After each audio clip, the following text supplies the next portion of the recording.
Les soirées de la philo, 5e saison, 2e soirée. Nous voici prêts à chercher une vérité. Quel discours aura le plus de chances de nous l'offrir ? Notre époque est marquée par la confiance qu'elle accorde à la science, sur le plan de la connaissance. Ce qui a été prouvé par elle est réputé incontestable, acquis de façon définitive. Il faut écouter la science. Jusqu'à peut-être n'écouter qu'elle.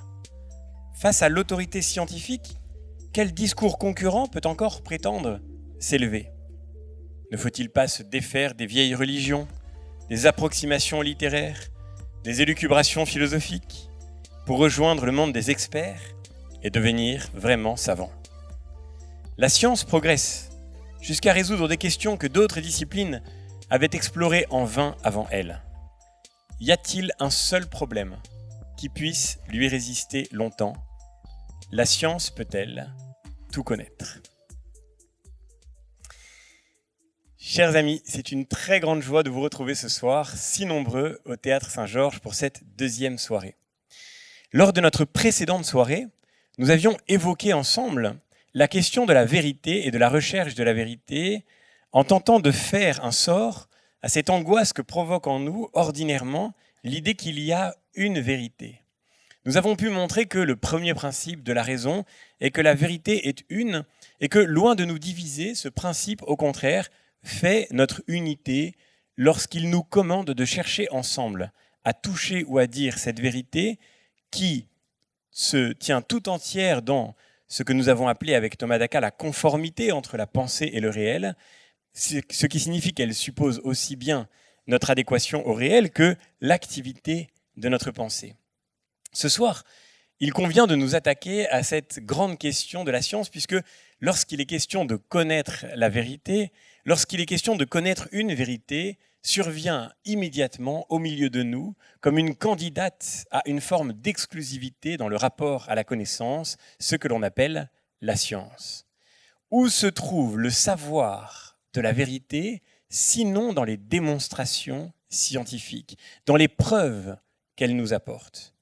Vous l'aurez certainement remarqué avec moi, lorsque la polémique survient, lorsque le débat nous déchire sur les questions de politique, sur les questions de société, il suffit qu'advienne un argument qui puisse s'auréoler de cette affirmation, c'est scientifiquement prouvé. Quelque chose qui revendique pour soi d'être scientifiquement prouvé ne prête plus matière à contestation, à moins que vous ne soyez amateur des fake news, que vous ne relayiez des rumeurs, vous devez accepter l'autorité des décrypteurs, l'autorité des décodeurs, l'autorité des experts qui vous disent ce que dit la science. La science a parlé, elle impose le silence. Voilà, et nous en étions d'ailleurs convenus ensemble, voilà au moins un lieu auquel le relativisme contemporain abandonne la certitude qu'il est possible de trouver une vérité. Nous sommes tous d'accord pour considérer que la science met au jour des vérités incontestables. Il n'en a pourtant pas toujours été ainsi, et ce soir, je vous propose d'aborder notre question d'une manière un peu originale. Nous n'aurons pas très souvent l'habitude de procéder ainsi, parce que c'est globalement et généralement une forme de méthode assez étrangère à la philosophie. Ce soir, nous allons revenir sur l'histoire de cette question. Ici, aux soirées de la philo, nous ne faisons pas de l'histoire de la philosophie, nous faisons de la philosophie. Et pour la philosophie, c'est d'ailleurs l'un de ses problèmes au regard de la science, nous en reparlerons. Pour la philosophie, tous les grands auteurs, tout ce que nous appelons des auteurs, sont également actuels. Toute vérité est éternelle, ce qui fait qu'une vérité qui aurait été dite il y a très longtemps n'est pas moins actuelle que celle qui vient d'être découverte. Il est donc étranger à la recherche philosophique de se concentrer seulement sur l'histoire de la philosophie, ou ce qu'on appelle l'histoire des idées. Mais pour comprendre notre rapport à la science, l'histoire de la philosophie, l'histoire des idées, me semble être ce soir des moyens absolument indispensables, un chemin inévitable. Alors, revenons peut-être sur l'histoire de cette question, car cette question, la science peut-elle tout connaître ? Cette question a une histoire. Cette histoire, nous pouvons la commencer pour ce que nous en savons au IVe siècle grec, où tant de choses commencent pour nous. Dans la littérature platonicienne, dans le travail de Platon, nous voyons émerger un rapport à la science qui nous est aujourd'hui à peu près étranger. Que nous dit Platon de la connaissance scientifique du monde extérieur, de ce monde matériel au milieu duquel nous sommes plongés. Que nous dit Platon de la connaissance de la physique ? Platon, vous pourrez tous vous en souvenir par vos réminiscences de terminale, heureuses ou malheureuses, en tous les cas j'espère suffisamment heureuses pour que vous puissiez être ici ce soir.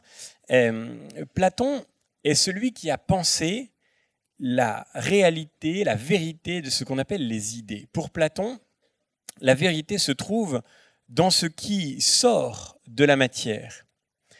Si vous voulez chercher ce que c'est que la beauté, ne vous arrêtez pas à considérer les belles choses autour de vous, car aucune belle chose n'est à elle seule la beauté. Autour de vous, vous verrez des belles personnes, des beaux paysages, de beaux soleils couchants, vous verrez de belles actions, vous verrez de belles vertus, vous entendrez de belles histoires, mais rien de tout cela n'est à soi seul la beauté, vous en conviendrez avec moi. Si nous voulons savoir ce que c'est que la beauté, nous dit Platon, nous devons donc tenter de comprendre ce qui fait que toutes ces choses sont appelées belles, c'est-à-dire ce qu'elles ont toutes en commun, ce de quoi, dit Platon, elles participent. Il y a bien quelque chose, nous dit Platon en substance, il y a bien quelque chose qui s'appelle la beauté, et qui n'est dans aucune belle chose à soi seule, qui existe indépendamment de toutes ces choses. Et parce qu'elle existe, toutes ces choses sont appelées belles en tant qu'elles y participent au moins un peu, en tant qu'elles en sont un reflet. Mais quand vous regardez les choses autour de vous, aucune des choses n'est absolument la beauté. Et d'ailleurs, aucune des choses autour de vous n'est absolument belle. Il y a des personnes qui sont belles, mais pas au point qu'on pourrait se dire un jour qu'on a rencontré la beauté. Et toute personne que nous trouvons belle a forcément ses défauts. Et il y a des histoires que nous trouvons belles, mais aucune histoire n'est absolument belle. Et d'aucune histoire, nous ne pourrions dire quelle est la beauté enfin racontée. Toute histoire a ses fragilités, ses imperfections, ses accidents. Et par conséquent, l'idée se trouve en dehors du monde tel que nous en faisons l'expérience, en dehors de ce monde matériel. Dans ce monde matériel, d'ailleurs, vous l'observerez avec moi, aucune chose n'est absolument belle. Le temps transforme tout. Et une personne qui était belle pourra demain ne l'être plus, ou l'être moins, ou l'être différemment. Toujours est-il que la beauté ne cesse de se transformer. Un beau soleil couchant est un spectacle bien éphémère. Si vous voulez connaître la beauté, l'idée même de la beauté, celle qui ne change jamais, puisque c'est à partir d'elle que toutes les belles choses sont dites belles. Si vous voulez connaître l'idée de la beauté, vous devez vous arracher de ce monde matériel où tout change sans cesse, où tout est flux, tout est mouvant, tout est devenir constamment, rien ne se fixe et rien ne s'arrête. Et vous devez tenter de comprendre ce qui échappe au temps, ce qui est, justement, je le disais à l'instant, du côté de la vérité, c'est-à-dire de l'éternité. Cette philosophie platonicienne nous conduit à porter un regard très singulier sur la connaissance que nous pourrions avoir de ce monde qui nous entoure. Le monde physique, en effet, le monde de la matière, c'est le monde du devenir, c'est le monde du mouvement, c'est le monde du changement perpétuel. Physis, qui donne physique, physis veut dire en grec la naissance, ce qui naît, ce qui se transforme, ce qui est pris dans le mouvement, ce qui est saisi dans le temps. Et de cela, il est bien difficile d'avoir une connaissance réelle, une véritable connaissance. Cela ne se trouve pas. Car de ce monde matériel autour de nous, nous pouvons simplement dire qu'il n'est fait que d'apparence. L'apparence de ces vérités qui se trouvent dans les idées en tant que telles, dans les idées absolument. Si vous cherchez la vérité, faites de la philosophie. Tentez de vous élever vers le monde des idées. Et si vous avez besoin de vous orienter dans le monde autour de vous, vous pouvez toujours avoir recours à la science. C'est utile, c'est nécessaire même. Nous sommes bien obligés de tenter de comprendre au moins un peu ce monde qui ne cesse de changer. Regardez les étoiles du ciel. À chaque soir, à chaque nuit qui revient, elles sont à un endroit différent. Si vous regardez le ciel au premier abord, tout y est en mouvement. Nous sommes là, bien tranquilles, immobiles, n'est-ce pas, sur notre Terre, mais la totalité de l'univers semble tourner autour de nous, et dans son mouvement, la totalité de l'univers ne semble obéir à aucun plan qui soit parfaitement rationnel. L'étoile qui était ici hier sera là le lendemain. Comment voulez-vous vous repérer ? Comment pouvons-nous nous repérer ? Car il nous est bien utile pourtant de nous repérer. Les Grecs, vous le savez, sont un grand peuple de marins, et quand nous partons en mer et que nous allons loin des côtes, les étoiles dans le ciel sont l'une des seules occasions qui nous restent pour pouvoir nous situer dans l'espace, pour pouvoir nous situer sur les mers où nous naviguons. Et donc, il faut bien tenter de faire de la science. Mais la science n'est jamais qu'une espèce de connaissance un peu approximative de ce monde chaotique qui tourne autour de nous, de ce monde chaotique qui ne cesse de se transformer, qui ne cesse de changer. Alors on fait des tables d'observation et on tente d'imaginer des modèles qui permettraient de mettre un peu de raison dans tout ça. Tout bouge, tout change, tout se transforme. Rien n'est jamais identique, rien n'est jamais absolument semblable. Rien n'est jamais vraiment connaissable. Mais puisque nous avons besoin de faire quelque chose de ce monde, tentons de mettre au point des modèles qui nous permettent, comme le dit Simplicius, un commentateur de Platon, de sauver les phénomènes. Sauver les phénomènes. Ta phaenomena, les phénomènes, c'est-à-dire littéralement ce qui nous apparaît. Et pourquoi sauver ce qui nous apparaît ? Essayer d'en faire quelque chose qui ait l'air un peu rationnel. On aura toujours du mal et ce sera toujours difficile. C'est toujours un peu chaotique, le réel matériel autour de nous. Ça n'obéit jamais à des règles très compréhensibles, mais il faut bien en faire quelque chose. Il faut sauver les phénomènes. Il faut en faire ce qu'on peut. Rendre raison des apparences autant qu'on en sera capable. Cette description de la science, voyez, telle que Platon nous la propose, elle va suivre son cours pendant des siècles en réalité. Aristote ajoutera à cette perspective platonicienne sa propre tentative de connaissance du monde réel, ce qu'il appelle la physique. Aristote, contrairement à Platon, ne se désintéresse pas de la matière. Au contraire, elle l'intéresse au plus haut point. Et il se lance, non pas seulement dans la métaphysique ou la philosophie politique, mais il se lance aussi très concrètement dans une étude de la physique, et la physique d'Aristote servira de paradigme à la science physique occidentale jusqu'à la fin du Moyen-Âge. Mais il se lance aussi dans la biologie, dont il est l'un des fondateurs, avec un texte merveilleux qui s'appelle « Les parties des animaux ». Au fond, Aristote, c'est quelqu'un qui, bien qu'il soit élève de Platon, a redécouvert qu'il avait des mains et que c'était beau de découvrir le monde à la main.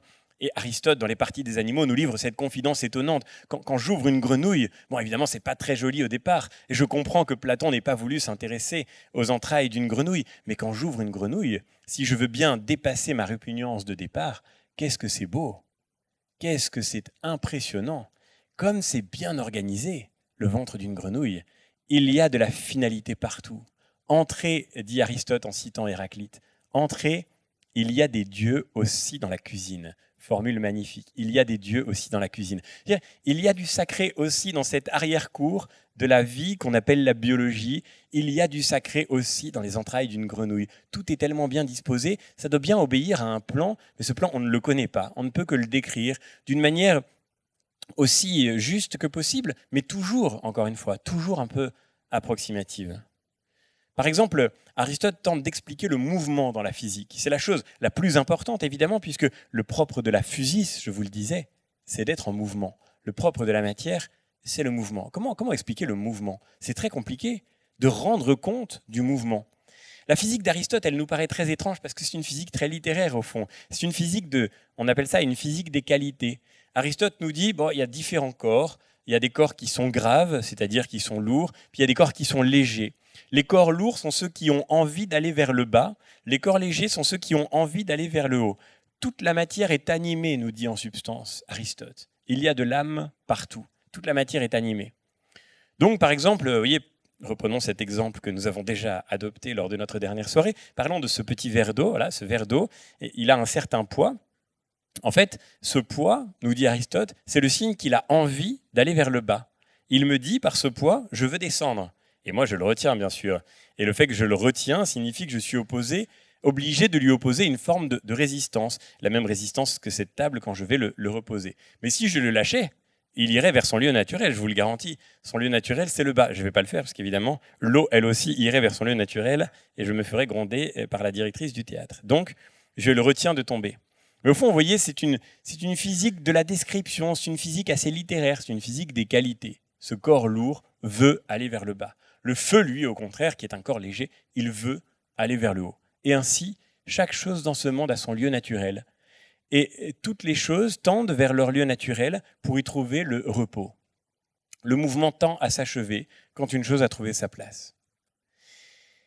Il faut s'imaginer ce que signifie la représentation du monde que devait avoir Aristote. Encore une fois, je porte ce verre, je porte un corps lourd, et je m'imagine qu'il veut aller vers le bas, qu'il y tend de toutes ses forces. Et je lui résiste, moi, je ne veux pas qu'il aille vers le bas, je le tiens contre son gré.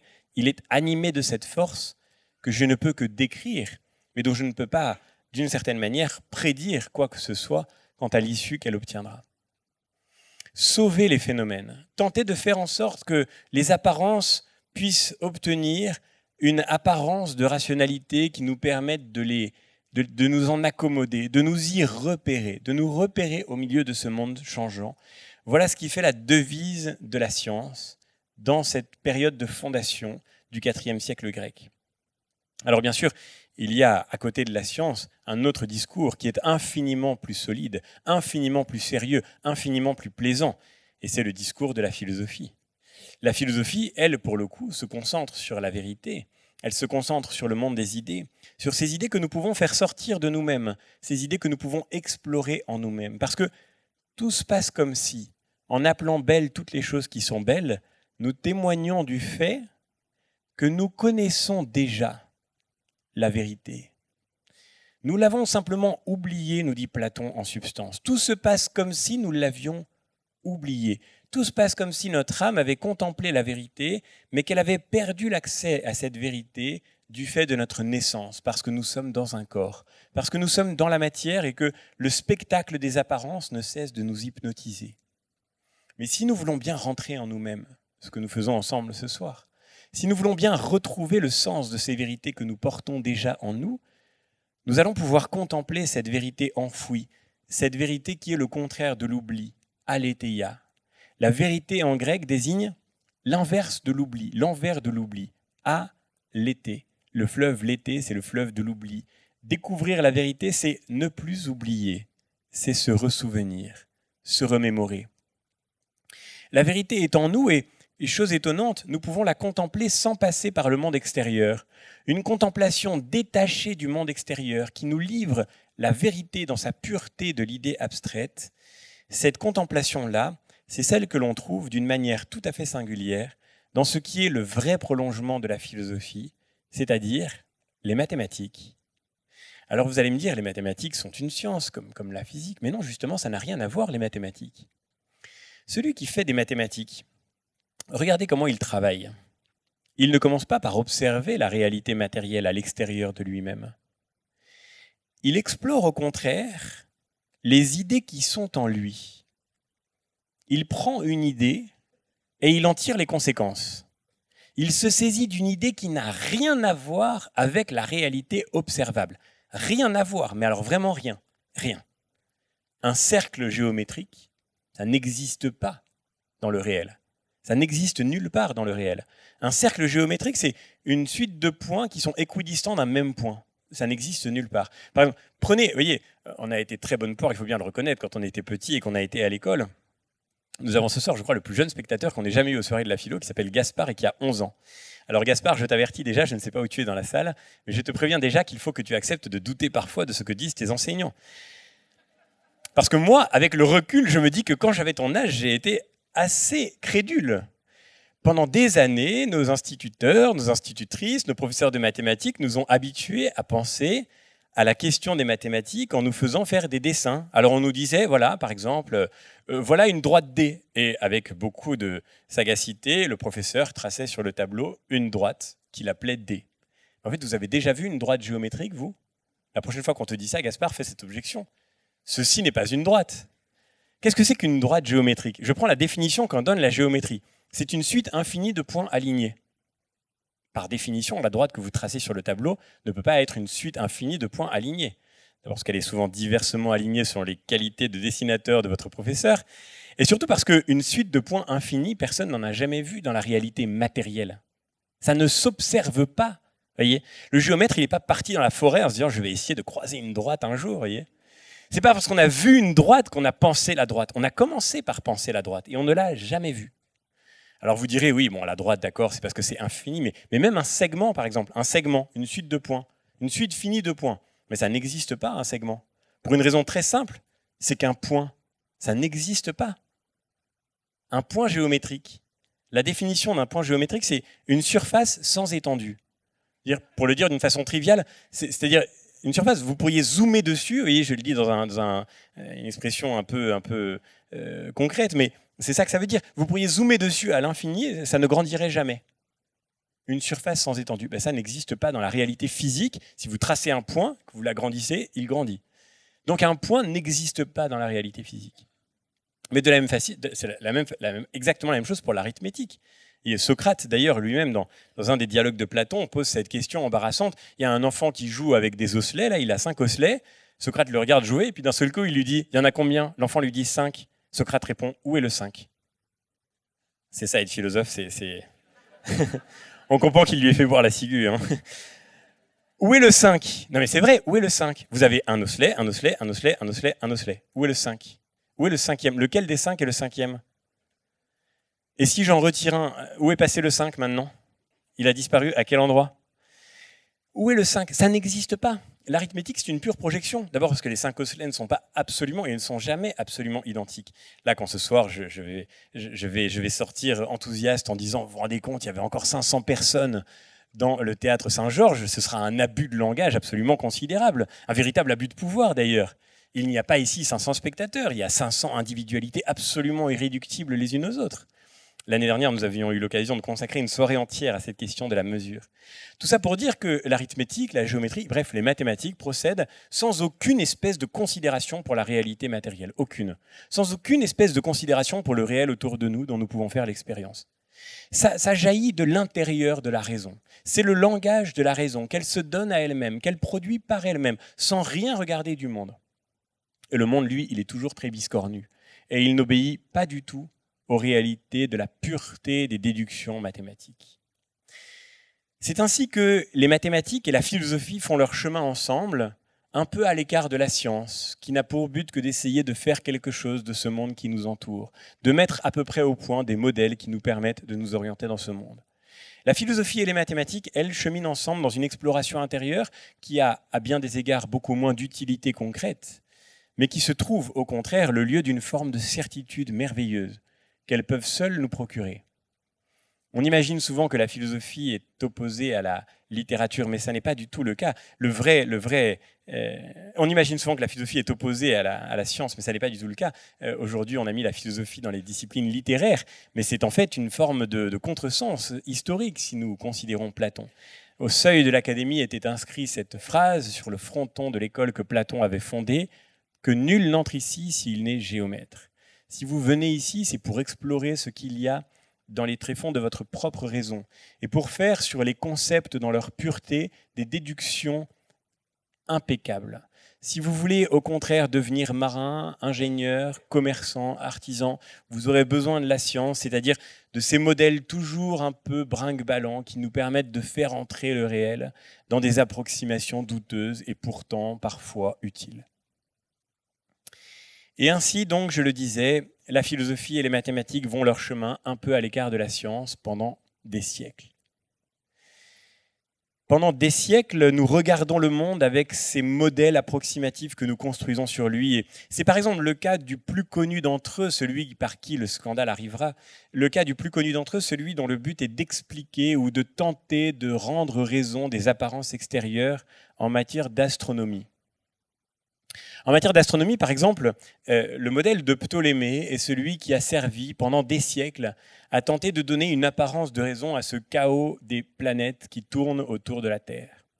À partir de l'idée que la Terre est au centre du système des planètes, ce qui, vous en conviendrez avec moi, paraît assez intuitif, à partir de l'idée que la Terre est immobile et que les astres tournent autour d'elle, Ptolémée a tenté de mettre au point un modèle que l'on représente parfois sous la forme d'une machine. Peut-être avez-vous en tête quelques images de ce qu'on appelle la machine de Ptolémée. C'est un modèle qui permet d'expliquer le mouvement des astres autour de la Terre. Mais comme évidemment les astres ne décrivent pas autour de la Terre des cercles parfaits, bien sûr, ça se saurait, il faut essayer de sauver ce chaos apparent en multipliant les exceptions, en construisant une infinité de ce que Ptolémée appellera les épicycles et les épicentres. En fait, les cercles qu'on trace autour de la Terre sont eux-mêmes les centres de ces cercles que les astres décrivent, et vous pouvez multiplier ainsi jusqu'à atteindre une complexité gigantesque. Mais enfin, ça marche à peu près. Ça donne des calculs très compliqués, mais ça tient à peu près pour tenter de prévoir la position des planètes autour de la Terre. Ce qui, encore une fois, est simplement décisif dans un but purement pratique. Par exemple, pour voyager en mer, ou bien pour faire un calendrier. Un calendrier est basé sur un modèle astronomique. Et donc, ce modèle astronomique, eh bien, il sert tant bien que mal. Et de temps en temps, il est un peu démenti, mais globalement, ça fonctionne bien, même si c'est très compliqué à expliquer l'astronomie. Mais vient un moment décisif qui est celui que l'on appelle la révolution scientifique. Et c'est par Ptolémée, en quelque sorte, par la brèche qu'il va offrir, que la révolution scientifique advient. Un moment très important de notre histoire collective, dont nous avons souvent perdu la trace alors qu'il est si décisif. L'un des premiers moments marquants de ce qu'on appellera la révolution scientifique, c'est le travail de Copernic. Copernic est un astronome, et Copernic, en observant les planètes, se rend compte que si on faisait l'hypothèse qu'elles tournent toutes, et nous avec, autour du Soleil, on obtient un nouveau modèle qui est à bien des égards beaucoup plus simple et beaucoup plus fiable que le modèle de Ptolémée. Attention, dit Copernic, quand il publie son grand ouvrage. Attention, dit en tous les cas son éditeur. On ne saura jamais exactement quelle était l'intuition réelle de Copernic sur cette difficile question. Avait-il peur des conséquences de sa propre découverte ? Peut-être. En tous les cas, il prend soin de préciser, et son éditeur avec lui dans un texte très important pour l'épistémologie, pour la philosophie des sciences, la préface d'Osiander. Attention, dit l'auteur et son éditeur avec lui, ceci n'est qu'une modélisation. Quand vous allez ouvrir ce livre, dit Osiander, vous allez voir des calculs. Ce ne sont que des calculs. Ce n'est pas la vérité. La science ne dit pas la vérité sur la matière. La science n'a aucune idée de la vérité de ces réalités matérielles que nous voyons autour de nous. Mais simplement, les calculs que nous proposons ici sont plus efficaces, plus pratiques, plus économes en énergie, en temps, en complexité. Ils sont donc proposés pour faciliter les tables d'astronomie. Nous ne disons pas, dit Copernic, nous ne disons surtout pas que le Soleil est au centre du système solaire et que les planètes tournent autour de lui. Nous ne disons pas que la Terre est en mouvement autour du Soleil. Nous disons simplement que si on fait cette hypothèse, c'est plus facile de calculer les choses. Mais quant à la réalité des choses, nous n'en savons absolument rien. Rien du tout. Était-ce de la prudence ? Peut-être, et peut-être pas.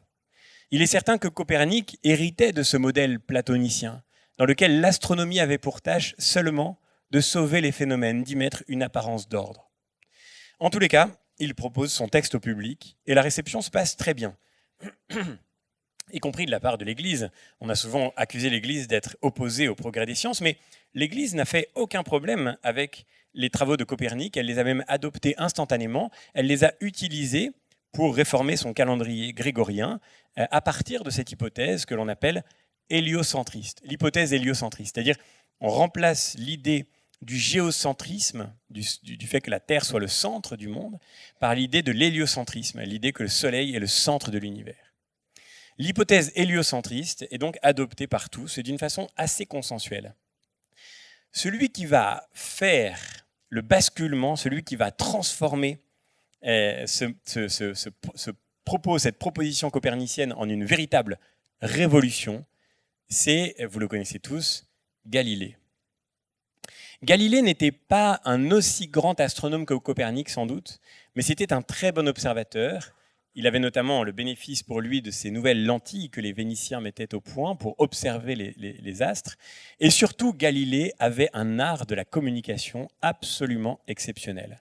Et d'ailleurs, la preuve que Galilée était un propagandiste de génie, c'est que nous sommes tous aujourd'hui convaincus de sa version de l'histoire. Galilée se saisit du travail de Copernic et lui, pour le coup, il franchit le pas. Lui dit non seulement ses calculs sont plus faciles à utiliser, mais en plus, ils disent la vérité.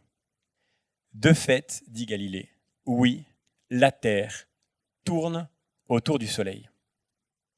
C'est là ce qu'on appelle la révolution scientifique. Elle consiste en deux aspects en 2 renversements absolument inouïs et dont sans doute nous n'avons toujours pas fini de percevoir les conséquences. Le premier renversement est absolument décisif, évidemment, c'est celui qui consiste à se rendre compte que nous ne sommes pas le centre du monde. Et ça, pour le coup, nous en souffrons toujours autant. Découvrir que nous ne sommes pas immobiles avec tout l'univers qui tourne autour de nous. Ah, comme elle était belle cette représentation grecque du cosmos, comme une espèce de bulle confortable, une bulle autour de laquelle, formée par ce ciel autour duquel tournaient les astres et dont nous étions le centre. Eh bien, désormais, nous découvrons que nous ne sommes pas le centre de l'univers et que nous sommes un microbe au milieu de l'univers sur une étoile errante, une planète, littéralement une errante qui se déplace à une grande vitesse au milieu de l'univers. Évidemment, quelle rupture hallucinante, ce que Freud appellera l'une des grandes blessures narcissiques de l'humanité occidentale. Mais la deuxième découverte que nous faisons, et qui est encore plus impressionnante sans doute, encore plus sidérante, nous découvrons d'un seul coup que les mathématiques disent la vérité de la matière. C'est un truc de fou. C'est vraiment sidérant quand on y réfléchit bien. Ça veut dire que cette espèce de code que nous avions inventé par nous-mêmes, ces notions que nous avions produites par notre propre raison, sans aucun égard pour l'expérience, sans aucun regard sur la matière, disent en fait l'ordre inhérent à la matière. Nous avons dans notre raison le code source de l'univers. C'est ça que ça veut dire. Il y a des nombres partout. Il y a des nombres partout. Et ce qui est fascinant avec l'hypothèse de Copernic, telle que Galilée la présente, c'est que quand vous l'appliquez, elle rend raison, cette fois-ci, des mouvements des astres avec une perfection absolue. Elle vous permet une prédiction sans aucune espèce de doute, dans une certitude parfaite. Jusque-là, on avait l'impression que le ciel, c'était un boxon absolu. Ça partait dans tous les sens, voyez. On avait l'impression, puisque le président de la République emploie lui-même ce terme, je me permets de l'utiliser, que c'était un bordel sans nom. Eh bien, en réalité, tout cela est magnifiquement ordonné. Tout cela est magnifiquement ordonné autour de figures géométriques absolument impeccables. C'est quand même ahurissant, voyez. Un cercle, on était convaincus que c'était un truc qui n'existait pas dans la matière. Eh bien, les astres font autour de nous des cercles absolument parfaits. Nous faisons autour du Soleil un cercle absolument parfait. C'est quand même incroyable. On ne s'est toujours pas remis de cette découverte. Les mathématiques disent la vérité de la matière. En 1623, Galilée écrit un ouvrage qui s'appelle « L'essayeur », Il Saggiatore, dans lequel on trouve ces lignes qui témoignent de l'effet de vertige que Galilée a dû ressentir. Galilée écrit la chose suivante. La philosophie est écrite dans ce livre constamment ouvert sous nos yeux. Je veux dire l'univers. La philosophie ici, il faut entendre la connaissance de la vérité d'une manière très générale. C'est l'époque où on appelle encore philosophie toute connaissance de la vérité, toute recherche de la vérité. La philosophie est écrite sous nos yeux. La philosophie est écrite dans ce vaste livre qui se tient continuellement ouvert sous nos yeux, je veux dire l'univers. Mais on ne peut le comprendre si d'abord on ne s'exerce pas à en connaître la langue et les caractères dans lesquels il est écrit. Il est écrit dans une langue mathématique. Et les caractères en sont les triangles, les cercles et d'autres figures géométriques sans lesquelles il est humainement impossible d'en saisir le moindre mot. Sans eux, on s'égare indéfiniment dans un labyrinthe obscur. L'univers est écrit en langage mathématique. L'univers est un vaste livre continuellement ouvert sous nos yeux, mais pour le comprendre, il faut adopter sa langue. Et sa langue, ce sont les mathématiques. Le point de départ de la révolution scientifique, le point de départ que constitue la révolution scientifique, c'est celui d'une confiance dans la science qui s'opère à partir de cette expérience sidérante de la rencontre entre les mathématiques et la physique mathématisée. Vous voyez, tant qu'Aristote disait que les corps lourds avaient envie d'aller vers le bas, on pouvait se dire que la physique ne produisait pas beaucoup de connaissances qui soient parfaitement certaines. Galilée est le premier, voyez, c'est pour vous dire l'élan que donne cette découverte. Galilée est le premier à dire « mais si je calculais la vitesse que mettent les objets à tomber ?»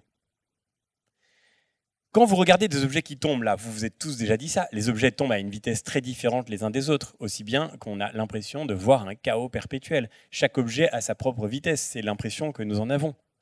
Si vous lancez une plume, elle ne tombera pas à la même vitesse que si vous lancez une bille de plomb. Et si vous lancez une grosse boule de plomb, elle tombera peut-être plus vite qu'une petite bille de plomb. Alors Galilée se met en tête de calculer la vitesse que mettent les corps à tomber.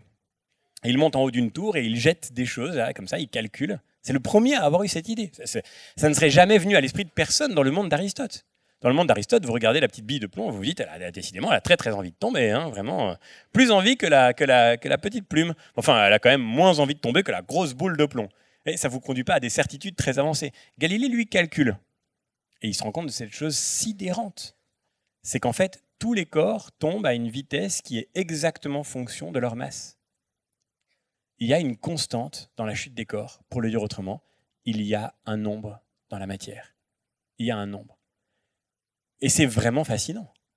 Et vous imaginez tout ce que ça permet de faire. Si vous commencez à calculer, si vous mettez des mathématiques là-dedans, vous produisez des certitudes. Et quand vous avez des certitudes, quand vous avez mis des mathématiques là-dedans, vous pouvez produire des applications extraordinaires. Une fois que vous avez calculé la vitesse exacte de la chute des corps, vous pouvez inventer la balistique et vous fabriquer des canons. Et vous savez exactement à quel endroit va arriver le boulet que vous projetez en fonction de l'énergie que vous avez mise au départ. C'est vraiment, encore une fois, je vous le dis, je pense, une expérience dont l'humanité occidentale, l'humanité en général, ne s'est pas remise vraiment. Nous sommes toujours fascinés par cette puissance incroyable que nous donne le fait de pouvoir calculer, le fait de pouvoir mesurer et obtenir comme un effet de cette mesure le pouvoir qui en résulte à partir des certitudes que la physique mathématisée peut seule nous donner. Alors maintenant, l'idée est très simple. Il ne reste plus qu'à opérer cette révolution scientifique dans tous les champs de la connaissance. Il n'y a aucune raison que la science ne puisse pas connaître d'autres domaines que celles qu'elle a déjà explorées. Celui qui en forme le projet ou qui en ressuscite le projet, mais d'une manière tout à fait nouvelle et tout à fait singulière, c'est René Descartes.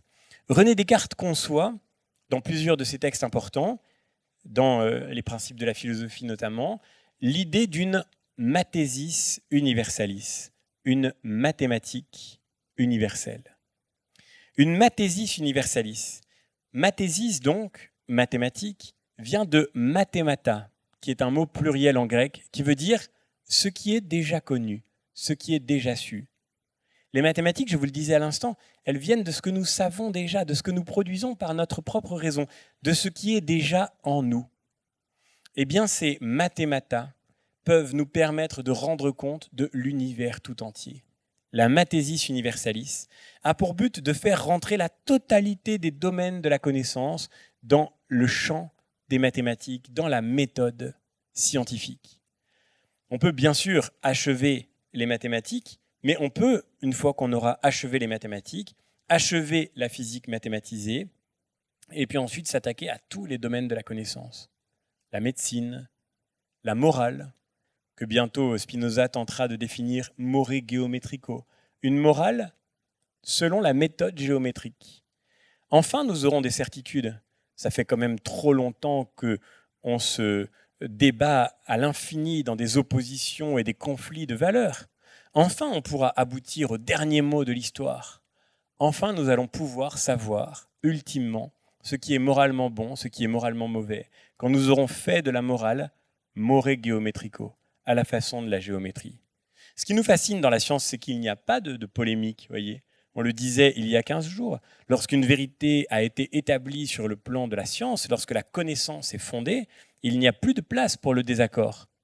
C'est vraiment d'ailleurs magnifique que la science nous présente cette unité, cette communauté scientifique, qui suppose une grande humilité, mais qui produit, nous le disions, une forme d'unanimité. Imaginons que vous ayez envie de faire de l'astronomie, que vous vous présentiez devant le professeur d'astronomie et que vous lui disiez que vous êtes ptoléméen, et sans doute il vous refusera l'inscription. Allez en cours de littérature, vous dira-t-il.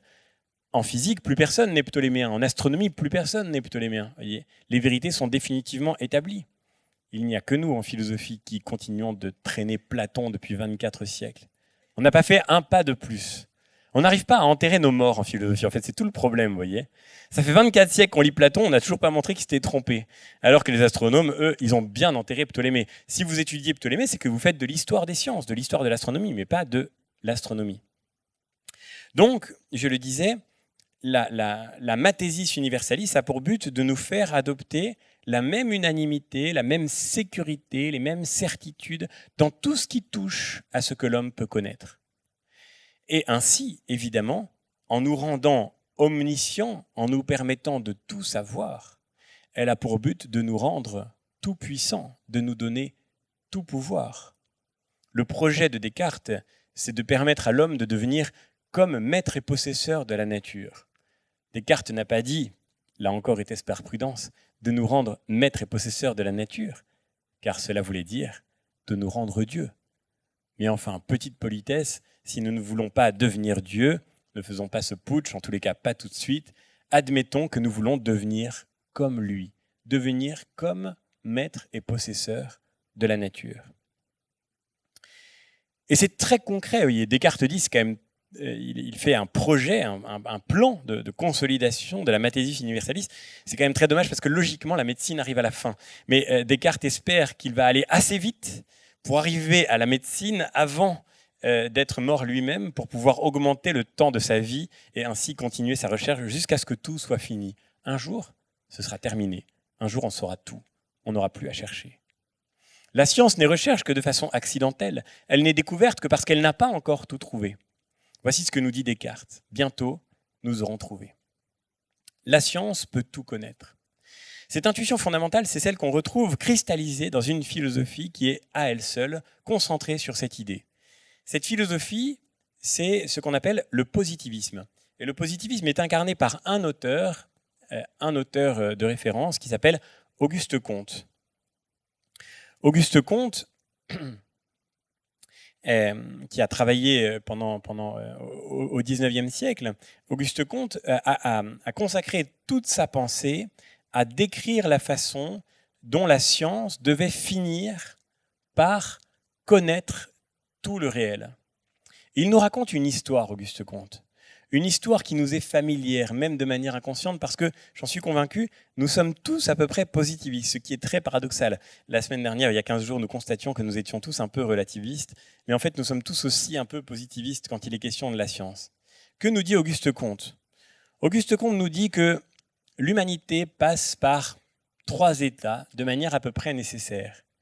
Et que chacun d'entre nous aussi, dans son existence, passe par ces 3 états, qui sont l'histoire d'un progrès, l'histoire d'une succession de pas dans un avènement final. Tout commence dans la caverne où l'homme de Cro-Magnon regarde le monde autour de lui. Et dehors, le temps se gâte, les nuages s'amoncellent et un gros orage arrive. Un orage, c'est assez terrifiant, évidemment. Surtout quand vous ne comprenez pas du tout ce qui est en train de se passer. Quelle est la première chose que fait l'homme primitif dans sa caverne en regardant tomber l'orage ? Il voit que ça fait du bruit, que ça tonne, que ça gronde. Il se dit que ça ressemble à une énorme colère. Il se dit, il doit bien y avoir un dieu qui là-haut jette des éclairs. Et il invente Jupiter. Quand vous ne comprenez rien à ce qui se passe autour de vous, il vous reste la religion.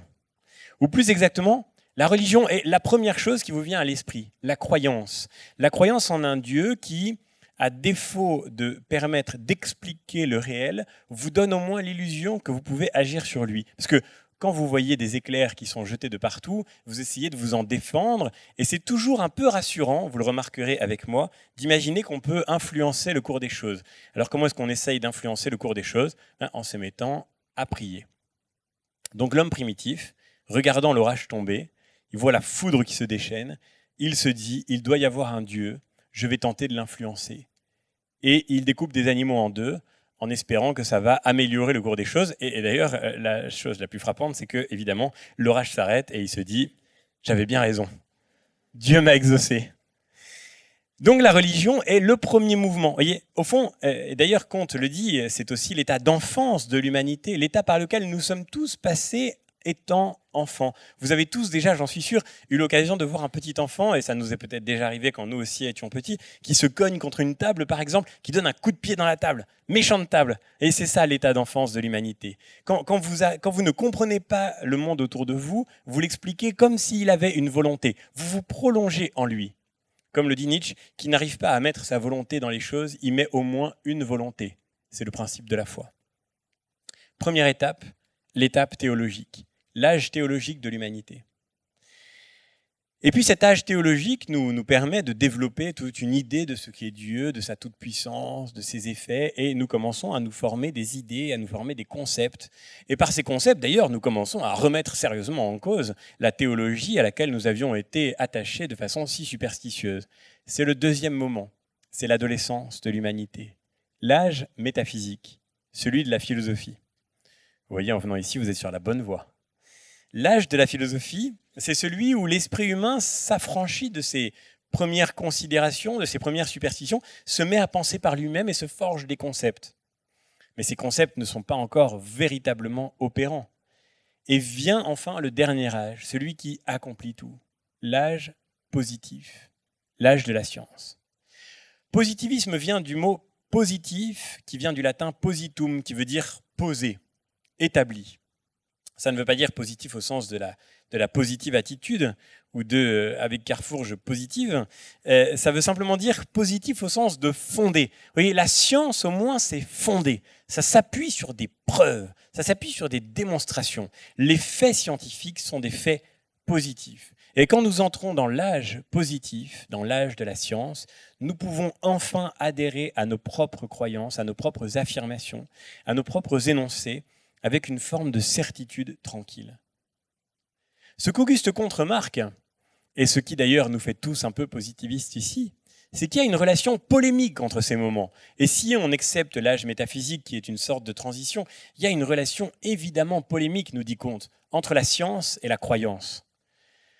Parce que c'est une chose toute simple et que nous avons tous vécu, la science remplace la croyance. Le savoir remplace la croyance. Vous voyez, vous avez l'homme des cavernes qui regarde l'orage tomber et qui se met à prier Dieu, et d'un seul coup déboule le spécialiste de physique et électromagnétique qui dit je vais t'expliquer tout ça, t'inquiète pas, il n'y a pas de Dieu là-dedans, tout ça c'est en fait un phénomène parfaitement prévisible, un phénomène de nature purement électrique. Au lieu de prier Dieu pour que ça s'arrête, je vais te donner un bon conseil, mais un paratonnerre. Et ça marche beaucoup mieux.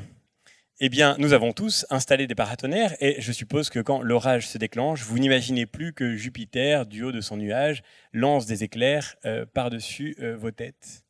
Au fond, la science triomphe de la croyance par le fait qu'elle la remplace, tout simplement.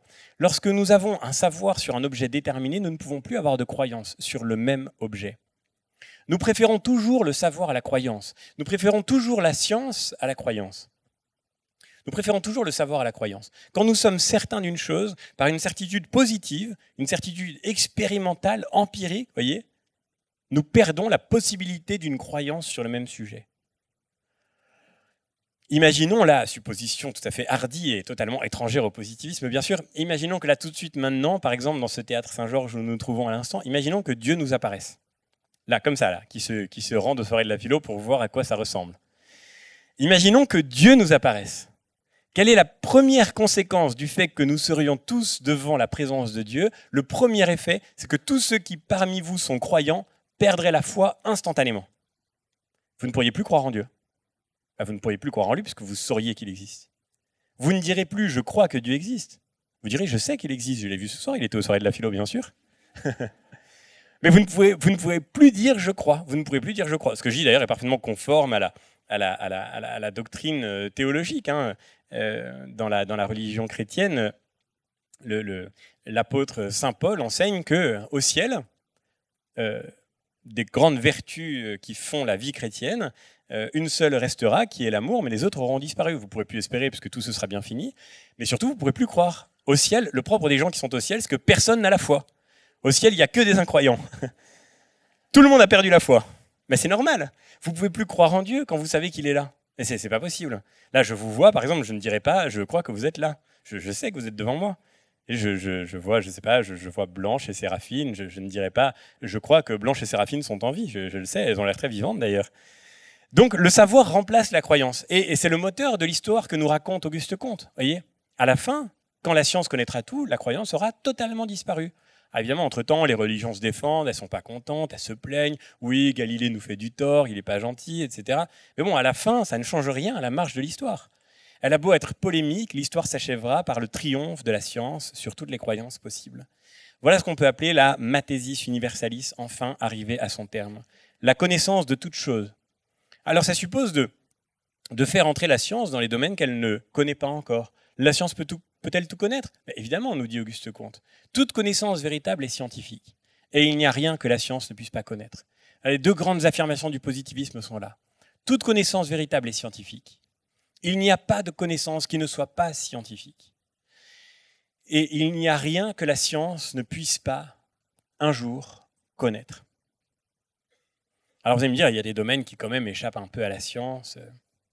Par exemple, Comte le remarque, la science a fait de grands progrès. L'astronomie s'est mathématisée, elle est devenue une science.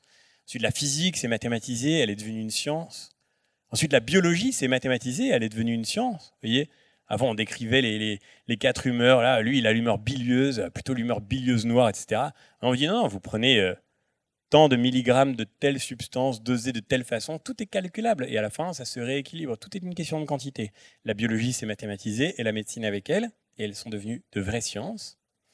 Maintenant, il reste encore des terrains qui semblent au moins un peu échapper à la science. Il est temps de créer, nous dit Auguste Comte, une physique sociale. Une science de la société, une science de l'homme lui-même.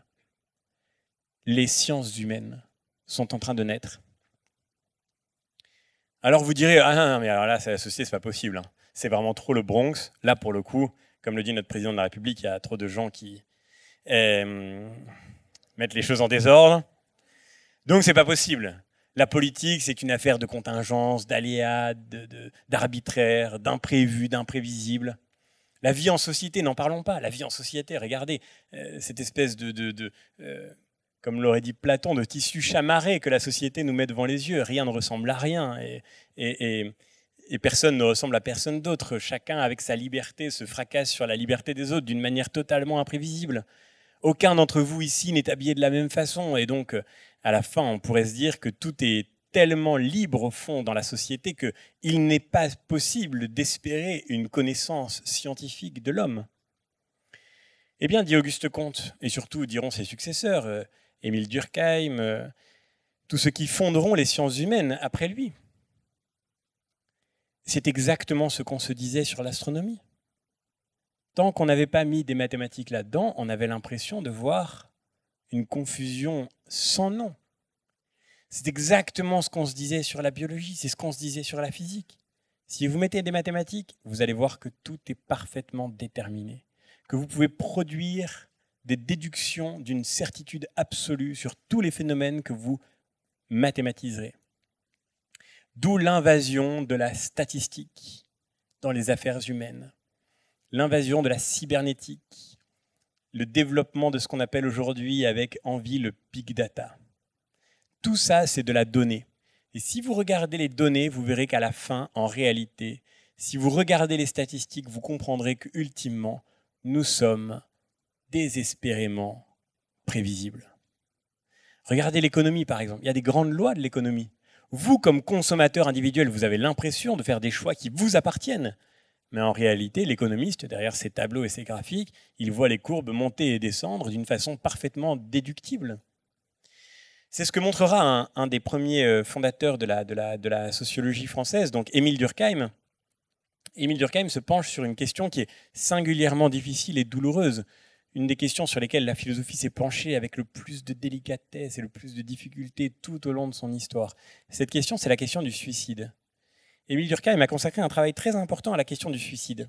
Et vous voyez, la philosophie avait toujours dit que le suicide, c'était l'expression de la liberté absolue, ou au contraire de l'aliénation absolue. Quelque chose, en tous les cas, dans quoi se trouve le mystère de nos décisions, dans ce qu'elles peuvent avoir de totalement incompréhensible, quelque chose dont on ne peut absolument pas rendre raison. Qu'un individu puisse détruire sa propre vie, c'est quelque chose qui semble échapper à toute logique, à toute rationalité, qui semble être une espèce de lieu absurde et ultime du mystère de la liberté dans son caractère parfois autodestructeur.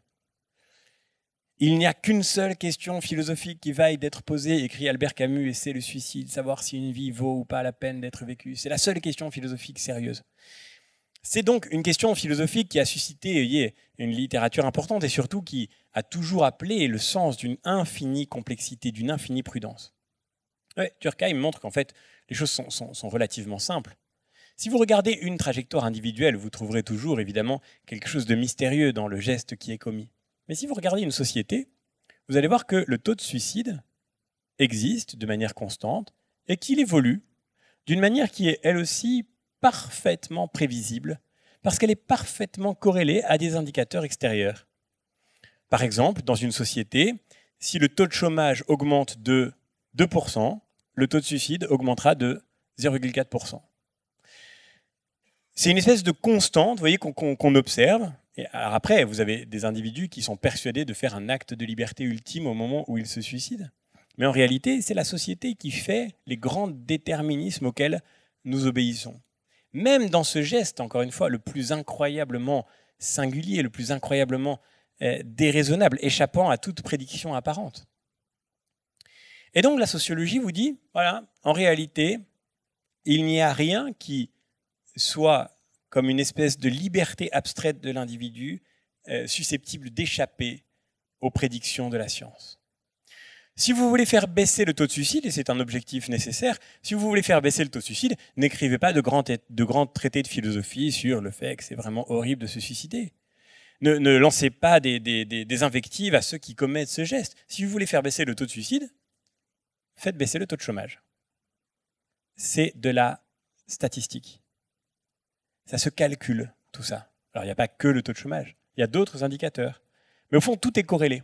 Et finalement, la liberté chaotique que vous croyez voir devant vous se trouve facilement piégée dans des tableaux statistiques qui permettent de rendre compte d'une incroyable constance à l'intérieur de la société. Regardez par exemple, je disais à l'instant que je voyais devant moi ce tissu chamarré dont parle Platon pour décrire la démocratie. De fait, aucun d'entre vous, apparemment, n'est habillé de la même façon. Aucun d'entre nous n'est habillé de la même façon. Mais si on y regarde bien, et ce matin, quand vous vous êtes éveillé, dans les brumes du demi-sommeil, que vous avez ouvert votre placard, entre quoi aviez-vous le choix ? C'est ça, en fait, une société.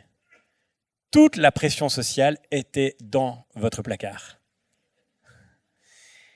La preuve, déjà, c'est que vous vous êtes habillé. Bon. Aujourd'hui, il faisait très beau. Je veux dire par là que matériellement, vous auriez pu ne pas recourir à ce procédé qui trahit par là la dimension d'obligation sociale qu'il recouvre. Et ensuite, dans la façon dont vous vous êtes habillé, bien sûr, vous avez manifesté une part de choix, mais qu'elle est infime, cette part de choix, si on regarde la totalité des vêtements possibles que vous auriez pu porter aujourd'hui. J'observe que personne n'est venu ce soir avec une peau de bête. Quel manque d'originalité.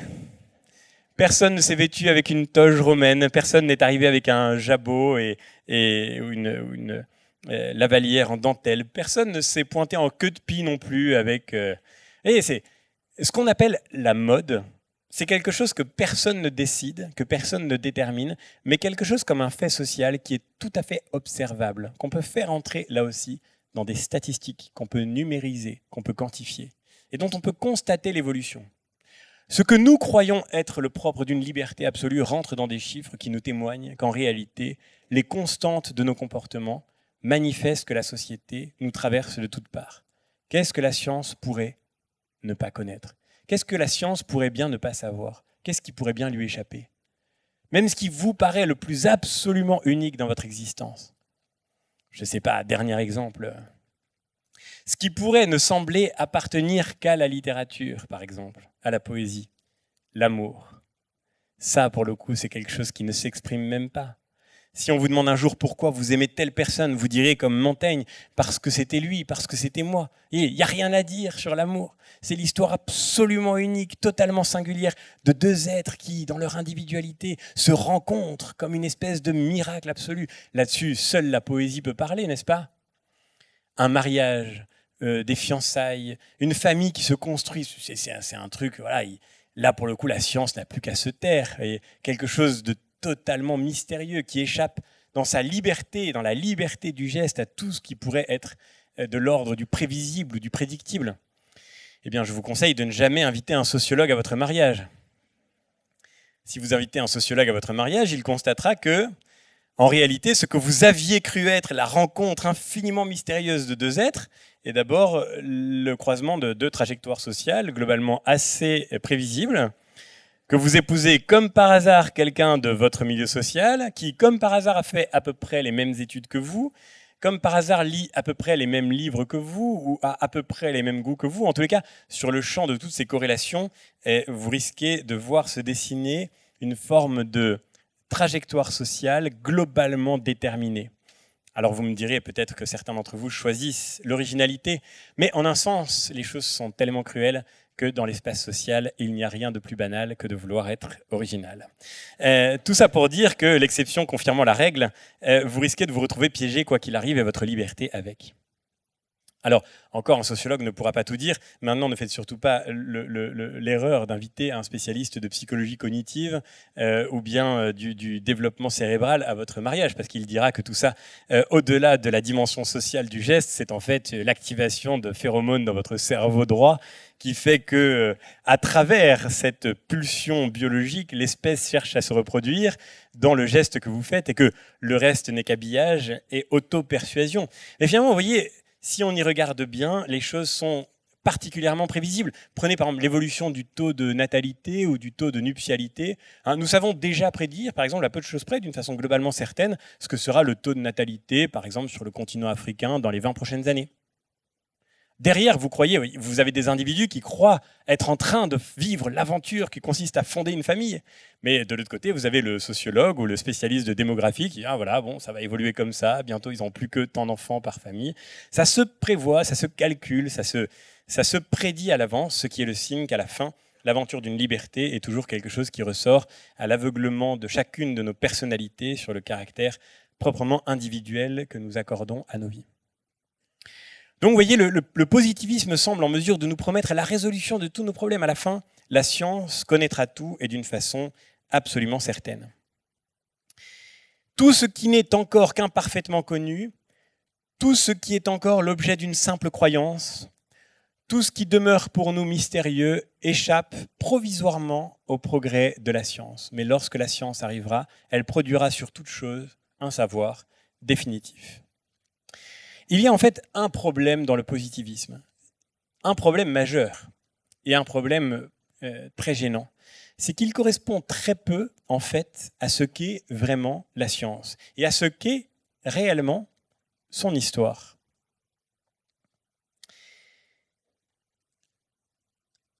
En fait, tout le problème du positivisme vient, me semble-t-il, d'une différence inexacte qu'il opère entre croyance et savoir. Nous sommes assez globalement positivistes. Et donc, si nous nous demandons quelle est la différence entre croyance et savoir, il est très probable que nous allons nous répondre à nous-mêmes que la différence entre la croyance et le savoir, c'est que la croyance est incertaine, alors que le savoir est certain. Que la croyance implique la possibilité d'un doute, quand le savoir produit au contraire une certitude absolue. Il est très probable que c'est ainsi que vous répondront ceux que vous interrogerez autour de vous si vous leur demandez quelle est la différence entre croire et savoir. Croire, c'est ne pas être sûr. Savoir, c'est avoir une certitude absolue. Et la science semble être le lieu de cette certitude radicale, de la plus grande des certitudes, le savoir poussé à son achèvement. D'où le fait que dans n'importe quelle conversation, dans n'importe quel débat, nous pouvons invoquer l'affirmation qu'une chose est scientifiquement prouvée. C'est ce qu'Auguste Comte nous promet d'ailleurs. Bientôt, fini la politique. On n'en aura plus besoin. Il suffira d'inviter François Langlais sur un plateau de télévision, c'est lui qui fera la décision. Il faut que l'expert décide. C'est l'expert seul qui peut nous dire ce qu'il faut faire. Arrêtez de vous disputer, les marxistes, les libéraux. Il y a une vérité de l'économie, il y a une science économique, et la science économique nous dira ce qu'il faut faire. Arrêtons de polémiquer dans tous les sens autour de conflits de valeurs, de croyances, de partis pris, d'engagement philosophique. Tout cela est dépassé. La science va créer enfin le consensus, l'unanimité qu'elle a su opérer dans tous les domaines où elle s'est épanouie, dans tous les domaines où elle s'est accomplie. Donc nous en sommes convaincus, la certitude scientifique est la seule à même de nous garantir une vérité définitive. Or, il apparaît que cette équation est totalement étrangère à ce qu'est vraiment la science. Imaginons que je vous présente deux personnages. Après avoir fait venir Dieu sur ce plateau, je me permets de faire venir des personnages de moindre ampleur. Imaginons que je vous présente deux personnages. À ma gauche, celui dont on a parlé tout à l'heure, reprenons cet exemple-là si vous voulez, à ma gauche, je vous présente Ptolémée. Ptolémée est astronome, il a inventé le modèle de Ptolémée, la machine de Ptolémée. Pour Ptolémée, la Terre est immobile, tous les astres tournent autour d'elle, et dans cette configuration, nous sommes le centre du monde. De l'autre côté, j'ai la joie de vous présenter Raël. Raël, qui est le fondateur de la secte des Raéliens, Raël explique qu'il y a des extraterrestres dans l'univers. Il y a des extraterrestres d'ailleurs partout autour de nous, mais que pour les voir, il faut un sixième sens, et qu'il est le seul au monde à posséder ce sixième sens. Ça tombe bien. Ptolémée est un scientifique, de toute évidence. Et Raël, de toute évidence, n'est pas un scientifique. Et pourtant, nous savons que tout ce qu'a dit Ptolémée est faux.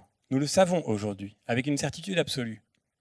Alors que vous pouvez prendre ce que dit Raël dans tous les sens que vous voudrez, retournez-le autant que vous voulez, vous ne pourrez jamais prouver que ce que dit Raël est faux. Jamais. C'est impossible.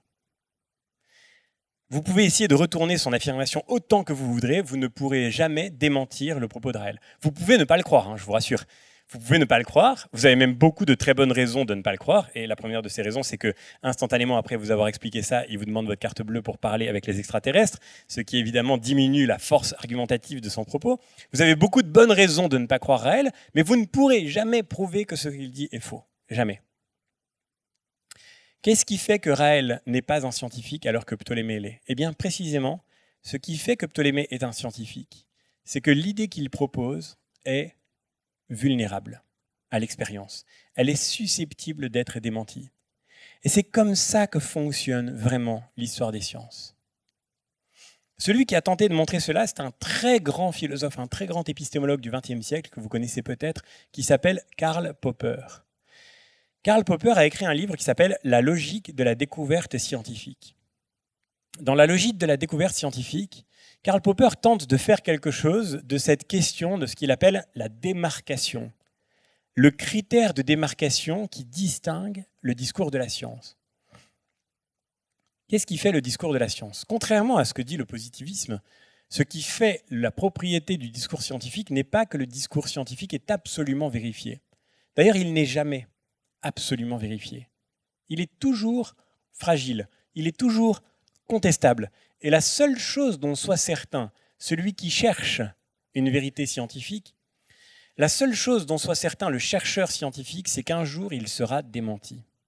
Un jour il sera réfuté. Si vous regardez l'histoire des sciences est l'histoire d'une succession d'erreurs qui n'ont cessé de se corriger. C'est sur ce point d'ailleurs que, en réalité, à bien des égards, Galilée avait tort.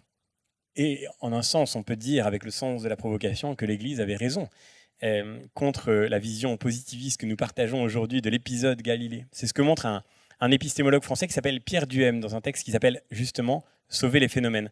Dans ce texte, Pierre Duhem revient sur la polémique entre Galilée et le représentant de l'Église qui s'appelait le cardinal Bellarmin.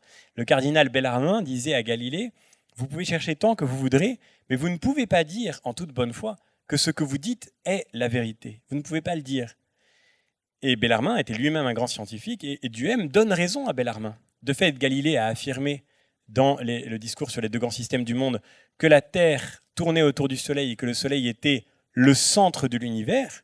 Nous savons aujourd'hui que la Terre tourne autour du Soleil, mais nous savons aussi que le Soleil n'est pas le centre de l'univers. le Soleil n'est le centre que d'un système solaire, d'un système planétaire parmi d'autres. Donc oui, le propre de la science, c'est qu'elle ne cesse de se corriger, qu'elle ne cesse de s'ajuster. Et c'est en cela que nous lui trouvions, lors de notre dernière soirée, l'humilité qui fait la vertu que nous devrions imiter. Ajuster notre pensée au réel, ajuster nos théories à ce qu'est la matière qu'elles tentent toutes de décrire. C'est ce qui fait que l'histoire des sciences est l'histoire d'une succession de réfutations par lesquelles la science s'ajuste un peu mieux à cette réalité qui ne cesse pourtant de lui échapper dans son caractère global. La science peut-elle tout connaître ? Eh bien non. La science n'est pas d'abord connaissance de tout, elle est d'abord recherche. Et c'est la raison pour laquelle Popper parle de la logique de la découverte scientifique. Il y a une logique qui fait que la science découvre et qu'elle n'aura jamais fini de découvrir, qu'elle n'aura jamais fini de trouver, mais qu'elle n'aura non plus jamais fini de chercher. Cela étant posé, voyez, cela étant affirmé, une fois dépassé le positivisme, nous pouvons comprendre qu'il n'y a pas un seul discours vrai sur le monde qui serait celui de la science. Si la science ne possède pas une prétention à la vérité absolue, et si c'est même ce qui la distingue, ce qui la démarque du monde, que d'être fragile devant l'expérience, que d'être vulnérable, que d'être, comme le dit Popper, falsifiable. Le critère de démarcation de Popper, c'est le critère de falsifiabilité. Le mot est un peu technique, mais il faut bien le retenir, il est important. Falsifier veut dire, dans la langue ordinaire, rendre faux, voyez, ou faire du faux. Ce n'est pas le sens qu'il prend dans la langue logique. Pour la logique, falsifier veut dire montrer qu'un énoncé est faux. Falsifier un énoncé, ça veut dire montrer qu'un énoncé est faux. Eh bien, le critère de la science n'est pas le fait qu'elle est vérifiée, mais qu'elle est falsifiable, que ces énoncés sont susceptibles d'être réfutés s'ils sont faux, soit par l'expérience, soit par une démonstration contradictoire. Et c'est la raison d'ailleurs pour laquelle le scientifique donne ses preuves ou ses démonstrations. Il ne donne pas ses preuves pour nous obliger à le croire, il nous donne ses preuves humblement pour que nous puissions à notre tour les examiner. Il ne nous donne pas sa démonstration pour que nous soyons contraints de nous accorder à lui, mais pour que nous puissions refaire le chemin de pensée qui l'a conduit jusqu'au résultat et voir s'il y a une faille, où elle se trouve et comment l'amender. Si donc la différence entre la science et les autres discours n'est pas dans le fait de posséder une vérité absolue, alors nous comprenons qu'il y a aussi une place possible pour d'autres discours que celui de la science. Nous comprenons que la science n'est pas ce qui a pour but de répondre à la fin de façon certaine à toutes les questions que nous nous posons, mais que la science est un discours parmi d'autres, dont la grande noblesse, dont la grande générosité est précisément de se rendre par ses méthodes vulnérables à l'expérience. Mais parfois, il n'existe pas d'expérience possible pour confirmer temporairement ou infirmer un énoncé. Il y a donc, dans de nombreux champs de l'intelligence humaine, des questions auxquelles la science ne peut pas répondre, auxquelles il lui est impossible d'apporter une hypothèse qui permettrait d'éclairer l'une des réponses envisageables. Prenons une de ces questions, si vous voulez, et nous la prendrons comme exemple, comme dernier exemple pour notre exploration. Il s'agit bien d'exploration, de fait. Je vous parlais il y a 15 jours de mes élèves de terminale, et peut-être ai-je manifesté un peu de, non pas d'ironie bien sûr, mais peut-être avons-nous un peu ri de ce qu'ils sont parfois les représentants les plus probants de l'opinion commune. Et c'est vrai, en même temps j'ai une affection infinie pour mes élèves, et pour mes élèves de terminale en particulier. Mais il y a un autre moment où ils sont capables de se faire les meilleurs représentants de l'opinion commune, et c'est quand on en arrive à la question de la croyance, justement, la religion. Ah monsieur, combien de fois j'ai entendu ça ? Monsieur, c'est plus la peine de nous parler de religion, c'est fini maintenant tout ça. On sait qu'il y a eu le Big Bang. Plus besoin de la religion. C'est, vous voyez, le positivisme qui parle en eux. Le positivisme magnifique de Laplace, qui était un très grand physicien, un grand astronome, qui montre à Napoléon Bonaparte son dernier système du monde, comment le monde est ordonné, comment le monde est équilibré. Et Napoléon demande à Laplace, tout cela est fort bien, monsieur Laplace, mais où est Dieu dans tout ça ? Et Laplace répond avec une finesse magnifique, « Sire, je n'ai pas eu besoin de cette hypothèse. » Au fond, quand on a expliqué la totalité du monde par la science, on n'a plus besoin de Dieu. Vous voyez, c'est une hypothèse dont on peut faire l'économie. Je n'ai pas eu besoin de cette hypothèse. C'est ce que me répondent mes élèves, avec d'autres mots bien sûr, mais quand ils me disent « on a le Big Bang, on n'a plus besoin de Dieu, plus besoin de religion, on sait qu'il y a eu le Big Bang ». Alors, essayons de revenir rapidement sur cet exemple, parce qu'il est très intéressant. Le Big Bang, pour le dire en 2 mots, c'est une hypothèse formulée d'abord, ironie de l'histoire, par un prêtre, le Shannon Lemaître, qui était aussi un très grand astronome, un grand physicien, dans les années 1930. Le Shannon Lemaître a pris une position dans un débat qui animait l'astronomie entre la question de savoir si l'univers était stable, dans un état stationnaire, ou si au contraire l'univers était en mouvement, en expansion. Pour le dire autrement, l'univers a-t-il une histoire? Ou bien n'a-t-il pas d'histoire? Est-il toujours identique à lui-même? L'univers, pour le dire encore autrement, a-t-il commencé? Et le maître a fait l'hypothèse, que l'on a appelée de façon ironique Big Bang, mais cette hypothèse a gardé ce nom depuis, l'hypothèse que la totalité de l'univers tel que nous le connaissons a commencé par un événement originaire. Ou pour le dire autrement, que nous pouvons observer dans l'univers une expansion qui se prolonge et un refroidissement progressif des limites de l'univers. Ce qui veut dire que l'univers a commencé, voyez. Si tout semble s'étendre autour de nous, c'est qu'au départ, l'univers a dû être concentré dans un lieu unique, dans un point de départ central. C'est ça qu'on appellera le Big Bang. L'hypothèse du Big Bang a été confirmée d'une manière magnifique par un accident dans l'histoire des sciences à seul le secret. Et pour le comprendre, il faut résumer en une seconde ce qui se passe dans la mesure. Et c'est une chose très simple, mais très peu connue. Comme vous le savez peut-être, la lumière met un certain temps à se déplacer dans l'espace. Quand vous regardez le soleil qui se couche, la lumière du soleil a mis 8 minutes à venir jusqu'à vous. Pour le dire autrement, quand vous regardez le soleil qui se couche, il est au point où vous le regardez, il était au point où vous le regardez il y a 8 minutes. Il s'est couché 8 minutes plus tôt. Vous voyez une lumière qui traverse l'espace et qui a mis 8 minutes à venir jusqu'à vous. Quand une étoile très éloignée de nous meurt, nous pouvons percevoir sa lumière pendant des années encore, parfois des centaines d'années, parfois des milliers d'années. Pour le dire autrement, comme la lumière met du temps à parcourir l'espace, nous ne voyons jamais le présent. Là, quand je vous vois, l'image que j'ai de vous est, en fait, vous, il y a un micronième de seconde, quelque chose comme un temps infime, mais c'est vous déjà dans le passé. Et plus je regarde loin dans l'espace, plus je regarde loin dans le temps.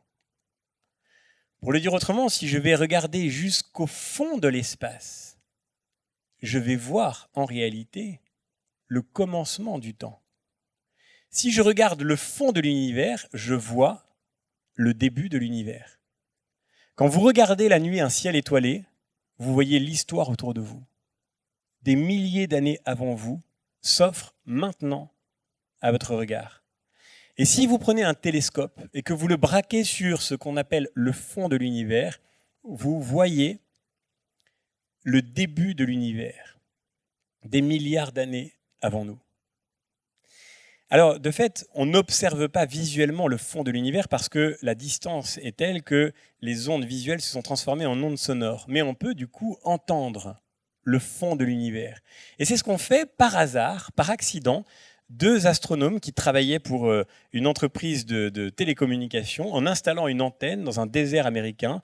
Penzias et Wilson n'arrivent pas à se débarrasser d'un bruit parasite dans leur antenne et ils se rendent compte que ce bruit parasite, c'est le bruit qu'émet le fond de l'univers, ce qu'on appelle le fond diffus cosmologique. C'est-à-dire, littéralement, ils sont en train d'entendre le début de l'univers. C'est une chance absolument incroyable, parce qu'ils n'étaient pas du tout partis pour chercher ça, et ils reçoivent tous les 2 le prix Nobel de physique, ce qui est quand même sympathique. Mais par là, ils confirment ce que disait le Shannon Lemaître, ils confirment ce que disait l'hypothèse du Big Bang, il y a bien un événement originaire. Très bien. Nous avons maintenant la quasi-certitude que l'univers est en expansion, et que l'univers, donc, tel que nous le voyons, a sans doute commencé par un moment de chaleur intense que l'on appelle le Big Bang. C'est parfait. Nous savons comment a commencé l'univers tel que nous le voyons autour de nous. En tous les cas, nous avons progressé dans la connaissance de l'univers tel que nous le voyons autour de nous. Mais supposons même que, effectivement, cette hypothèse soit vérifiée, ce qui, encore une fois, dans l'histoire des sciences, doit toujours se prendre avec la plus grande prudence. Supposons que cette hypothèse soit vérifiée. Supposons qu'effectivement, l'univers ait commencé par le choc de 2 atomes qui ait produit une déflagration dont toute la matière telle que nous la connaissons aujourd'hui a provenu. Cela ne nous dit pas pourquoi il y avait 2 atomes. Et toute la science ne répondra jamais, ne pourra jamais répondre, doit avoir la lucidité de reconnaître qu'elle ne pourra jamais répondre à cette question proprement métaphysique. Pourquoi y a-t-il quelque chose plutôt que rien ? Vous pouvez être médecin et avoir percé les secrets du vivant, ça n'expliquera jamais pourquoi il y a du vivant. Pourquoi y a-t-il un ordre dans le vivant ? Vous êtes ici, assis, confortablement, j'espère. Vous êtes vivant. Vous êtes là maintenant. Pourquoi est-ce que vous existez ? Vous auriez pu ne jamais naître. J'aurais pu ne jamais naître. Nous devons faire face à la contingence de notre propre existence, à la contingence du fait même que quelque chose existe. À quoi la science, qui s'intéresse à la nécessité, c'est-à-dire à ce qui n'est pas contingent, à quoi la science ne pourra jamais faire face, qu'elle ne pourra jamais prendre en charge. Que nous soyons capables de comprendre qu'il y a un ordre dans le vivant, qu'il y a un équilibre dans la matière, qu'il y a du nombre dans la nature, que nous soyons capables de voir comment est né l'univers, peut-être la science nous le promet-elle, mais jamais cela ne répondra à la question proprement philosophique du pourquoi tout cela existe. Il y a encore une place, bien sûr, pour la philosophie. Il y a encore une place, bien sûr, pour la métaphysique. Il y a, bien sûr, encore une place pour la théologie. Et de ce point de vue-là, la relation que nous avons avec la vérité ne commande pas de nous enfermer dans un seul et unique discours qui serait celui de la science, dans une seule et unique rencontre avec le monde qui serait celle du calcul, de la numérisation de toute chose. De ce point de vue-là, la vérité sera toujours notre affaire et non pas une affaire d'experts. La vérité nous regarde, ou bien nous devons tenter de la regarder. C'est ce que dit d'une manière magnifique, et je terminerai par là, c'est ce que dit d'une manière magnifique Jean Kelevitch, qui dans toute son œuvre a protesté contre non pas la science, car la science n'est pas un problème bien sûr, mais la prétention de la science à enfermer tout discours de vérité dans ses méthodes et dans ses règles. Dans un texte, j'ai dit Jean Kelevitch ? Grave erreur. Kierkegaard, excusez-moi, je fatigue. En plus, si je vous dis Jean Kelevitch, comme Kierkegaard est mon mot de passe avec Jean-Marie qui va déclencher le générique dans un instant, il risque de ne pas reconnaître que c'est la fin de la conférence. Donc Jean-Marie, prépare-toi, c'est Kierkegaard, c'est bientôt fini. On a des trucs entre nous comme ça. Vous voyez, je vous livre nos secrets. Kierkegaard, dans le post-scriptum aux miettes philosophiques, titre un peu complexe, mais vous retrouverez le texte sur notre site internet après la conférence si vous le souhaitez, dans les post-scriptum aux miettes philosophiques, Kierkegaard proteste en particulier contre le fait que tout discours devrait s'obliger à adopter la méthode qui est le propre de la science et qu'on pourrait appeler celle de l'objectivité. Nous le voyons bien d'ailleurs, être objectif semble être devenu une qualité absolue. Quelque chose comme un critère déterminant de la rencontre avec le vrai. Il faudrait être objectif. Eh bien, Kierkegaard nous dit que l'objectivité ne peut pas être appliquée à tous les discours possibles. Bien sûr, la science veut l'objectivité. Mais d'autres discours qu'elle, celui de la philosophie, celui de la foi, de la croyance, celui de la poésie, non seulement peuvent s'affranchir de l'objectivité que la science se donne pour règle, mais même doivent s'en affranchir. Et pour une raison très simple, et c'est celle que j'évoquais, que la vérité nous regarde, chacun, qu'elle vous regarde, et qu'il nous appartient, chacun, de la regarder. La science, en quelque sorte, ne prend en charge que ce qu'il y a de plus extérieur à nos propres existences. La science peut démontrer que toute la matière telle que nous la connaissons a commencé par un événement originaire que l'on appellera le Big Bang. Mais qu'est-ce que ça change à nos vies ? Ce qui peut changer nos vies, et ce qui doit nous commander de transformer notre vie, c'est la question de savoir pourquoi il y a quelque chose plutôt que rien. Pourquoi nous sommes en vie ?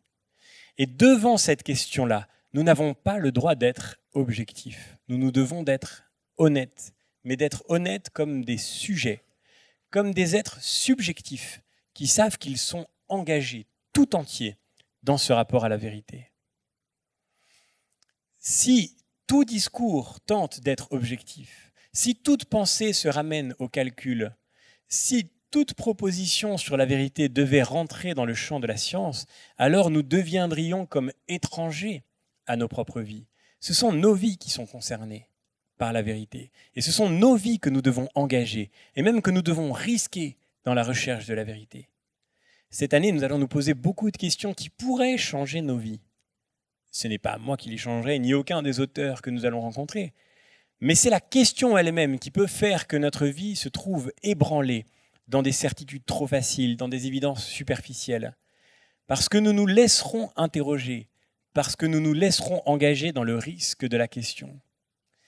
Nous devons être des sujets en rapport à la vérité. Être vraiment un sujet, être vraiment subjectif. Engager sa propre vie dans des questions auxquelles la science ne propose pas de réponse définitive. Accepter qu'il y ait un choix à faire. Prenez la question de l'immortalité, dit Kierkegaard. Allons-nous survivre après la mort? Y a-t-il une vie après la mort? Eh bien, la science ne vous dispense pas, ne vous décharge pas de la réponse à cette question. Il y a de bonnes raisons de penser qu'il y a une vie après la mort, il y a de bonnes raisons de penser qu'il n'y a pas de vie après la mort. Il faut penser. Il faut se laisser déstabiliser par cette question, la regarder en face, pour vivre vraiment comme il faut, en fonction de la réponse qu'on aura donnée à cette interrogation. Cette réponse n'est pas évidente. Elle appelle de notre part une forme de décision. Elle appelle une forme de choix. Toutes les réponses ne sont pas vraies, mais toutes les réponses ne sont pas données d'évidence. Toutes les réponses ne sont pas accessibles par l'objectivité de la science. Devant ces questions les plus essentielles, il nous importe d'être nous-mêmes, en vérité, devant ce qu'elles ont de risqué, d'inquiétant, de déstabilisant parfois, devant ce qu'elles ont de merveilleux aussi, et qui fait que tout échappe à la banalité des objets. Il y a quelque chose qui nous engage dans le monde autour de nous, et c'est la part qui demeure pour la poésie, pour la littérature, la part qui demeure pour le discours de la croyance, de l'interrogation religieuse, et la part qui demeure aussi, bien sûr, pour la philosophie. Quant à savoir si nous pouvons nous connaître nous-mêmes à travers elle, cela, chers amis de la vérité, c'est encore une autre question.